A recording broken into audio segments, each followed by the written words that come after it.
High বন্ধুরা, আসসালামু আলাইকুম। কেমন আছেন সবাই? আশা করছি সবাই ভালো আছেন। আজকের রেসিপি হচ্ছে চিকেন পকোড়া।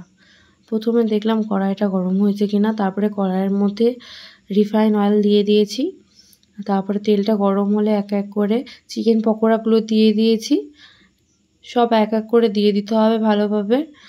দিয়ে তারপরে তেলটাও গরম হয়ে গেছে আমাদের,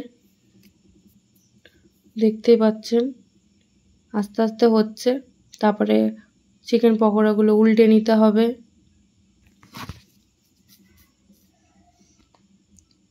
এই যে আমি উল্টে নিচ্ছি, মানে উল্টে পাল্টে ভালোভাবে ভেজে নিতে হবে। আমি চিকেন পকোড়া সব আগে থাকতেই তৈরি করে রেখে দিয়েছিলাম। ওর মধ্যে ছিল কুচো চিকেন, পেঁয়াজ, কাঁচা লঙ্কা, হলুদ, বেসন, গুঁড়ো লঙ্কা। তারপরে রেডি হয়ে যাবে। রেডি করে নিয়ে তেলের মধ্যে ছেড়ে দিলেই হয়ে যাবে আমাদের চিকেন পকোড়া। দেখতে পাচ্ছেন কতটা মজমজে হয়েছে, অনেক ভালো হয়েছিল। আপনারা বাড়িতে ট্রাই করে দেখুন।